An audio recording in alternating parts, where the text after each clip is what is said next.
नमस्कार. अशा लाईफस्टाईलमध्ये तुमचं अगदी मनापासून सगळ्यांचं स्वागत आहे. तर आज आपण नाश्त्याला एकदम चटपटीत असा पदार्थ बनवणार आहोत. अगदी झटपट होतो. घरामध्ये असलेल्या साहित्यामध्येच आपण हा तयार करू शकतो. तर इथे अर्धा कप आपण मूग डाळ घेतली. याच्यापासून छान असा खमंग खुसखुशीत आपण नाश्ता तयार करणार आहोत. तुम्ही मुलांच्या शाळेच्या डब्यामध्ये देऊ शकता किंवा ऑफिसच्या डब्यामध्ये सुद्धा देऊ शकता. चहासोबत खाण्यासाठी सुद्धा करू शकता. तर एकदम चटपटीत आणि खमंग अशी ही रेसिपी आहे. चला तर व्हिडिओला सुरुवात करूया. तर अर्धा कप डाळ घेतली, मूग डाळ घेतलेली आहे, बिना सालीची घेतली. तुम्ही सालीची सुद्धा घेऊ शकता. तर 1.5 ते 2 तास आपण ही भिजत ठेवली होती. 2-3 पाण्याने स्वच्छ अशी धुवून घेतल्यानंतर संपूर्ण पाणी काढून आपण मिक्सरच्या भांड्यामध्ये ही डाळ काढून घेतलेली आहे. आता याच्यामध्ये 7 ते 8 हिरव्या मिरच्या घालून घेऊया. 10 ते 12 कढीपत्त्याची पानं घालून घेतलीत. 10 ते 12 लसणाच्या पाकळ्या घालून घेतल्या. अगदी 2-3 चमचे पाणी घालून छान असे आपल्याला हे बारीक वाटण करून घ्यायचे. तर अगदी थोडंसं पाण्याचा वापर करायचा आणि बघा अशा पद्धतीने एक पेस्ट आपण तयार करून घेतलेली आहे. तर बघा छान अशी बारीक पेस्ट आपण तयार केली. इकडे 2 कप आपण गव्हाचं पीठ चाळून घेतलेलं आहे. आता बनवून घेतलेली डाळीची पेस्ट आपल्याला याच्यामध्ये घालून घ्यायची. खूप छान असा हा चटपटीत नाश्ता तयार होतो. मुलांना नक्की आवडेल. तुम्ही डब्यामध्ये सुद्धा देऊ शकता आणि प्रवास करायचा असेल तर प्रवासामध्ये नेण्यासाठी सुद्धा एकदम चटपटीत असा हा खमंग पदार्थ आहे. तर बघा संपूर्ण पेस्ट आपण इथे गव्हाच्या पिठावरती घालून घेतली. आता याच्यामध्ये पाव चमचा आपण हळद पावडर घालून घेतली. छोटा अर्धा चमचा याच्यामध्ये मी धने जिरे पूड घालून घेतलेली आहे. खूप छान अशी ही रेसिपी आहे. तर अगदी 5 ते 6 मिनिटामध्ये आपण ही बनवू शकतो. तर छोटा अर्धा चमचा इथे मी ओवा घेतला. ओवा हातावरती कुस्करून आपण याच्यामध्ये घालून घेतला. आता बारीक चिरून घेतलेली कोथिंबीर घालून घेतलेली आहे. चवीप्रमाणे मीठ घालून घेऊया. मीठ घालून घेतलं. आता आपण याच्यामध्ये तेल घालून घेऊया. म्हणजे हा पदार्थ खूप छान असा खमंग खुसखुशीत तयार होतो. तर मी थोडीशी याच्यामध्ये लाल तिखटसुद्धा घालून घेतलंय. तुम्ही तिखट आवडीप्रमाणे थोडंफार कमी जास्त करू शकता. आता 1 टेबलस्पून याच्यामध्ये मी तेल घालून घेतलंय. आता ही सर्व जिन्नस आपल्याला छान अशी एकत्र करून घ्यायची. सुरुवातीला अजिबात आपल्याला पाणी लगेच घालायचं नाही. आपण जी डाळीची पेस्ट बनवून याच्यामध्ये घातली त्याच्यामध्येच आपल्याला हे पीठ आधी मळून घ्यायचं आणि नंतर अगदी 2-3 चमचे जसं लागेल तसं थोडंसं पाणी घालून घट्टसर हे पीठ आपल्याला मळून घ्यायचं आहे. तर अगदी 2-3 चमचे पाण्याचा वापर करून छान असं घट्टसर पीठ इथे मी मळून घेतलंय. बघा ह्या पद्धतीने मस्त पीठ मळून झालंय. आता एक 5 ते 10 मिनिटासाठी आपण याच्यावरती झाकण ठेवूया. छान असं आपण भिजू देऊया आणि नंतर आपण याची खमंग पुरी तयार करणार आहोत. तर नाश्त्याला तेच खाऊन जर कंटाळा आला असेल किंवा रोज नाश्त्याला काय बनवायचा प्रश्न पडत असेल तर अशा पद्धतीने तुम्ही खमंग खुसखुशीत मूग डाळीची पुरी नक्की बनवून बघा.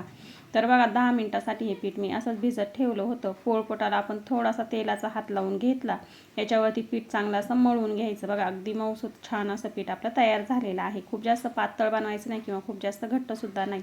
आता आपण पुरीच्या आकारा एवढं पीठ याच्यामधून घेऊया. तर हाताला अगदी थोडंसं तेल लावून घेतलं. राहिलेलं पीठ आपल्याला झाकून ठेवायचं आहे साईडला.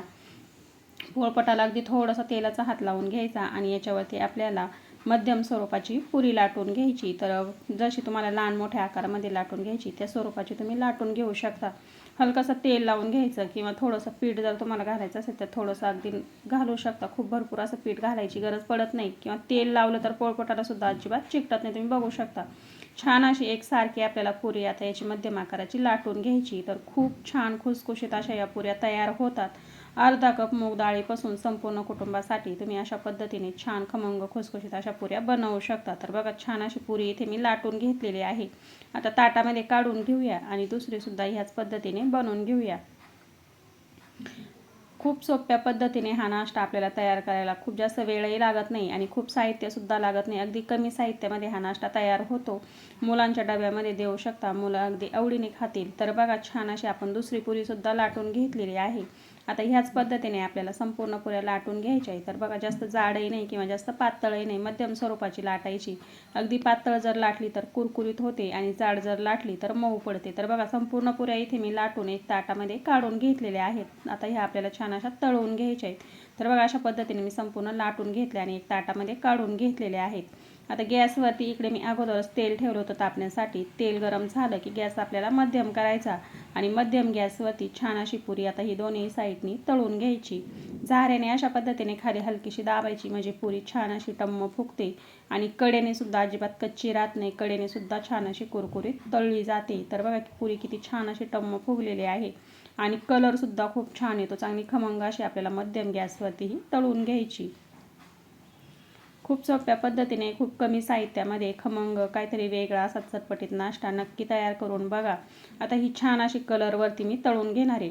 तर तुम्ही बघू शकता किती छान असा कलर आलेला आहे आणि कडासुद्धा आपण छान अशा पुरी खाली हलकीशी तेलामध्ये दाबून घेतली की कडासुद्धा छान अशा तळल्या जातात आणि खूप छान अशा खमंग होतात. पुरीला छान रंग आलेला आहे आणि ह्या अजिबात तेलकट होत नाही. मी तुम्हाला पुढे सुद्धा दाखवते. तर अजिबात तेलकट होत नाही.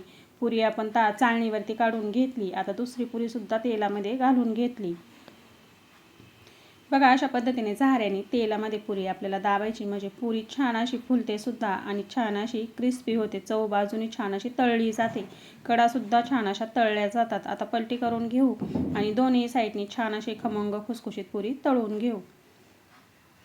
नेहमी नाश्त्यामध्ये तेच खाऊन जर कंटाळा आला असेल तर वेगळं काहीतरी अशा पद्धतीने मूग डाळीची तुम्ही पुरी नक्की बनवून बघा.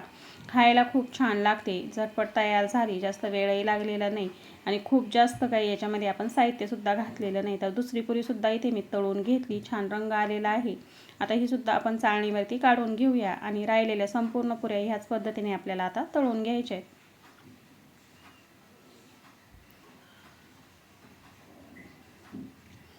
तर बघा मी तिसरी पुरीसुद्धा तेलामध्ये घालून घेतली. सर्व पुऱ्या ज्या आहेत त्या अगदी टम्म फुगल्या आणि छान कलरवरती आता ह्या मी सगळ्या तळून घेणारे राहिलेल्या. सगळ्या अगोदर आपण लाटून ठेवल्या आणि नंतर आपण तळून घेऊया. तळण्यासाठी सुद्धा खूप काही असा वेळ लागत नाही. मध्यम गॅसवरती आपण ह्या तळून घेतल्या. अशी दाबून घ्यायची म्हणजे चांगली आपली पुरी जी आहे ती मस्त तळली जाते. अजिबात कच्ची राहत नाही. तर संपूर्ण पुऱ्या इथे मी तळून घेतलेल्या आहेत आणि तुम्ही बघू शकता किती छान असा रंग आलेला आहे. खूप छान पुरी आपली क्रिस्पी इथे झालेली आहे. चटणीबरोबर खाऊ शकता, सॉसबरोबर खाऊ शकता किंवा अशी जरी खाल्ली तरी देखील खूप छान लागते किंवा दह्याबरोबर सुद्धा खाऊ शकता. तर बघा किती छान अशा खमंग मूग डाळीच्या आपल्या इथे पुऱ्या तयार झालेल्या आहे. खूप छान रंग आलेला आहे आणि छान रंगावरती अशा आपण ह्या तळून घेतलेल्या आहेत. तर बघा किती चटपटीत मस्त अशी पुरी आपली मूग डाळीची तयार झालेली आहे. अगदी मस्त टम्म फुगलेली आहे. कुठेही अशी साईडनी कुठे कच्ची राहिली नाही. दाबून चांगली आपण तळून घेतली की कडासुद्धा छान अशा तळल्या जातात. तर तुम्ही सुद्धा नाश्त्याला अशा पद्धतीने चटपटीत मूग डाळीची खमंग पुरी नक्की बनवून बघा. तर आजचा हा व्हिडिओ तुम्हाला कसा वाटला मला कमेंटमध्ये नक्की सांगा. तुम्हाला जर हा व्हिडिओ मनापासून आवडला असेल तर व्हिडिओ जास्तीत जास्त नक्की शेअर करा आणि माझ्या चॅनलवरती जर तुम्ही नवीन आलेला असाल तर प्लीज चॅनल सबस्क्राईब करा म्हणजे मी अपलोड केलेले व्हिडिओ तुम्हाला लगेच बघायला भेटतील. तर बघा अजिबातही तेलकट झालेली नाही आपली मूग डाळीची पुरी. अगदी मस्त खमंग खुसखुशीत अशी ही पुरी तयार झालेली आहे. या पद्धतीने नक्की बनवून बघा. मला कमेंटमध्ये नक्की सांगा. व्हिडिओ बघितल्याबद्दल अगदी मनापासून तुम्हाला सगळ्यांना खूप खूप धन्यवाद.